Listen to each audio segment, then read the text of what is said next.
नमस्कार, तुम्हा सर्वांचं आपल्या स्टडी पॉइंट या यूट्यूब चॅनलमध्ये स्वागत आहे. तर लाडकी बहीण योजनेसंदर्भात सर्वात महत्त्वाचे अपडेट आहे. KYC प्रक्रिया करूनही बऱ्याच लाडक्या बहिणींना नोव्हेंबर-डिसेंबर हप्ता न मिळालेल्या या बहिणींसाठी प्रशासकीय हालचाली सुरू. 20 जानेवारी रोजी जिल्हा अधिकाऱ्यांची महत्त्वपूर्ण अशी बैठक या ठिकाणी संपन्न होतो आहे.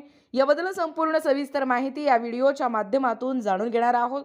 तत्पूर्वी तुम्ही जर आपल्या स्टडी पॉइंट या यूट्यूब चॅनलवरती जर नवीन असाल तर आपल्या चॅनलला लगेचच लाईक आणि सबस्क्राईब करायला विसरू नका. चला तर मग वेळ वाया न घालवता पुन्हा एकदा KYC प्रक्रिया राबवणार का व येत्या 20 जानेवारी रोजी जिल्हा अधिकाऱ्यांची महत्त्वपूर्ण बैठक कशा पद्धतीने संपन्न होतोय तो या ठिकाणी आपण जाणून घेऊया. बघा, या ठिकाणी तुम्ही पाहू शकता लाडकी बहीण योजना सर्वात महत्त्वाची अपडेट आहे. लाडकी बहीण योजनेबाबत प्रशासकीय हालचाली सुरू. तांत्रिक घोळावर तोडगा काढण्यासाठी बैठक. तांत्रिक घोळामुळे अडचणी सापडलेल्या लाडकी बहीण योजनेतील लाभार्थींच्या समस्यावर तोडगा काढण्यासाठी प्रशासकीय हालचाली ज्या आहेत त्या हालचाली सुरू झाल्या असून या संदर्भात जिल्हाधिकारी डॉक्टर किरण पाटील यांनी येत्या 20 जानेवारी रोजी समितीची बैठक बोलावलेली आहे. KYC प्रक्रियेदरम्यान घाई गडबडीत किंवा चुकीची माहिती भरल्याने आपल्या जिल्ह्यातील हजारो महिला या योजनेतून वगळल्याचे समोर आले आहे.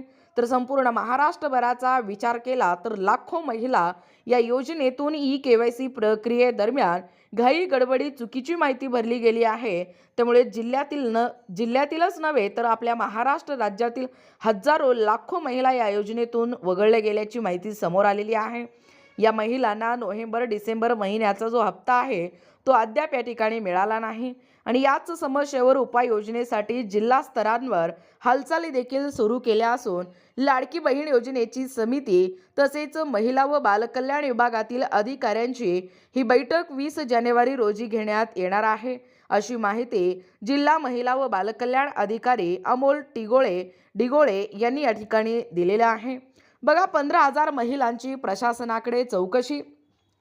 नोव्हेंबर व डिसेंबर महिन्याचा लाभ थकलेल्या सुमारे 15,000 लाडक्या बहिणींना आतापर्यंत महिला व बालकल्याण कार्यालयात धाव घेऊन चौकशी केली आहे. या महिलांकडून KYC प्रक्रियेत झालेल्या तांत्रिक त्रुटी हे दुरुस्त करण्यासाठी अर्ज सादर केले जात आहेत. मात्र 31 डिसेंबर पासून KYC प्रक्रिया ही बंद करण्यात आल्याने सध्या अर्ज स्वीकारले जात नसून संबंधित महिलांच्या नावाची नोंद घेतली जात असल्याची माहिती महिला व बालकल्याण विभागाच्या अधिकाऱ्यांनी दिली. दुरुस्तीकरिता मुदतवाढ देण्याची मागणी महिलांवर्गांकडून या ठिकाणी होत आहे. बघा, पुढे अनेक लाडक्या बहिणींचे अनुदान जमा झालेच नाही. खरं तर अनुदानाअभावी लाडक्या बहिणींचे नियोजन बिघडले आणि अनुदान केव्हा येईल या प्रतीक्षेत आता लाडक्या बहिणी.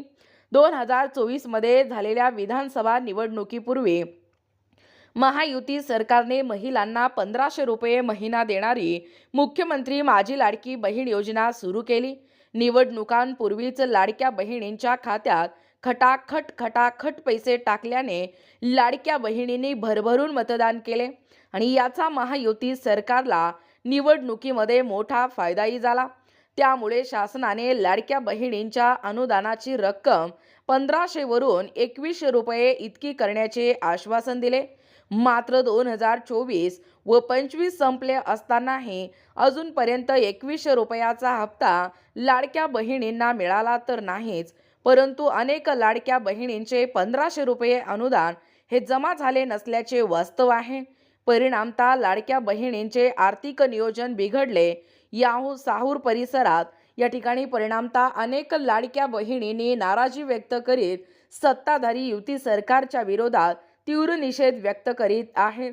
मागील वर्षांच्या विधानसभा निवडणुकीत महायुती सरकारने मुख्यमंत्री माझी लाडकी बहीण योजनेच्या माध्यमातून 1,500 रुपये अनुदान जाहीर केले होते आणि त्याच निवडणुकीत लाडक्या बहिणींकडून भरघोस मतदान मिळाल्याने 1,500 रुपये अनुदानात वाढ करून 2,100 रुपये अनुदान देऊ अशी शासनाने घोषणा केली.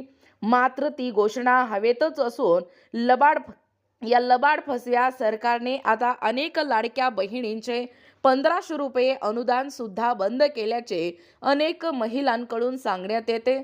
काही झाले तरी लाडकी बहीण योजना बंद करण्यात येणार नाही, अशी ग्वाही वारंवार शासनाने व मुख्यमंत्री देवेंद्र फडणवीस यांनी दिली होती। त्याच अनुषंगाने अनेक लाडक्या बहिणींनी आपल्या घरगुती कामासाठी नियोजन देखील आखले होते। बघा, लाभ थकलेल्या लाडक्या बहिणींचे अर्ज। मुख्यमंत्री माझी लाडकी बहीण योजनेतील 65,000 लाभार्थी महिलांनी घाई गडबडीत ई-केवायसी करून घेतली आहे। मात्र ती ई-केवायसी करताना झालेल्या चुकीमुळे याचा फटका लाभार्थी महिलांचा नोव्हेंबर महिन्यांचा हप्ताच या ठिकाणी मिळालेला नाही। परिणामी या महिलांमध्ये अस्वस्थता आहे आणि विशेष म्हणजे आता चूक दुरुस्तींसाठी महिला व बालकल्याण विभागाकडे अर्ज करण्यास सुरुवात केली असून ढीगभर अर्ज आतापर्यंत जमा झाले आहेत। राज्य शासनाने 18 ते 65 वर्षातील महिलांसाठी मुख्यमंत्री माझी लाडकी बहीण योजना सुरू केली। तेव्हापासून ही योजना विविध कारणांमुळे चर्चेत राहिली आहे आणि यात प्रामुख्याने सरकारी नोकरी करणाऱ्या महिला तसेच पुरुषांनी सुद्धा बनावट कागदपत्रांच्या आधारावर लाभ घेतलेल्यांचे उघडकीस आले होते। दरम्यानच शासनाने एकाच कुटुंबातील 2 व्यक्ती तसेच 4 चाकी वाहनधारकांची नावे वगळली होती। असे असले तरी मध्यंतरी सर्व लाभार्थी महिलांना ई-केवायसी आणि आधार प्रमाणीकरण बंधनकारक केले होते। याकरिता लिंक उपलब्ध करून देण्यात आली होती। जिल्ह्यात 6 लाखाहून अधिक लाडक्या बहिणी योजनेस पात्र आहेत आणि या पात्र महिलांच्या बँक खात्यात ऑक्टोबर महिन्यापर्यंत प्रत्येकी 1,500 रुपयाचे अनुदान शासनाकडून जमा करण्यात आले आहे। मात्र यानंतर ई-केवायसी अनिवार्य करण्यात आली आणि याकरिता देण्यात आलेल्या 31 डिसेंबरच्या मुदतीत बहुतांश लाभार्थी महिलांची केवायसीच झालीच नव्हती। त्यामुळे अनुदान जमा करण्यास अडचण ठरली आहे। बघा, केवायसीची लिंक सध्या बंद आहे। लाडकी बहीण योजनेतील लाखो महिलांनी केवायसी पूर्ण केली आहे आणि यामध्ये काही महिलांची चुकली तर काहींनी अद्यापर्यंत केवायसी पूर्ण केलीच नाही आणि आता मकर संक्रांतीपूर्वी लाभ जमा केला जाणार असल्याची शक्यता वर्तवण्यात आली आहे। हा लाभ सुद्धा केवायसी चुकलेल्या महिलांना मिळणार नाही। तत्पूर्वीच केवायसी पूर्ण करण्याची लिंक हे पूर्ववत करावी। बघा, पर्याय चुकीचे भरल्याचाही फटका। या मुख्यमंत्री माझी लाडकी बहीण योजनेत ई-केवायसी करण्यासाठी शासनाने सलग 2दा मुदतवाढ दिली होती। अशातच अनेक महिलांनी ई-केवायसी धावपळकरिता पूर्ण केली। मात्र ही ई-केवायसी करत असताना अनेक लाडक्या बहिणींनी ऑनलाईन माहिती भरताना दिलेल्या पर्यायात चुकीची माहिती भरल्यानेही लाडक्या बहिणींना या ठिकाणी फटका बसला आहे। बघा, एकूणच अशा पद्धतीने या ठिकाणी जे लाडक्या बहिणी आहेत त्यांचे अनुदान जमा झालेच नाही। लाडकी बहीण योजनेबाबत प्रशासकीय हालचाली सुरू झालेल्या आहेत। येत्या 20 जानेवारी रोजी जिल्हा अधिकाऱ्यांची महत्त्वपूर्ण अशी बैठक या ठिकाणी संपन्न होतोय। याबद्दल संपूर्ण सविस्तर माहिती या व्हिडिओच्या माध्यमातून जाणून घेण्याचा प्रयत्न केलेला आहोत। अशाच प्रकारचे नवनवीन अपडेट पाहिजे असतील किंवा तुम्हाला जर आमच्या अध्यापनाचे व्हिडिओ आवडत असतील किंवा तुम्ही जर आपल्या स्टडी पॉइंट या यूट्यूब चॅनलवरती जर नवीन असाल तर आपल्या या चॅनलला लगेचच लाईक आणि सबस्क्राईब करायला विसरू नका। भेटूया अशाच पुढच्या नवीन व्हिडिओमध्ये।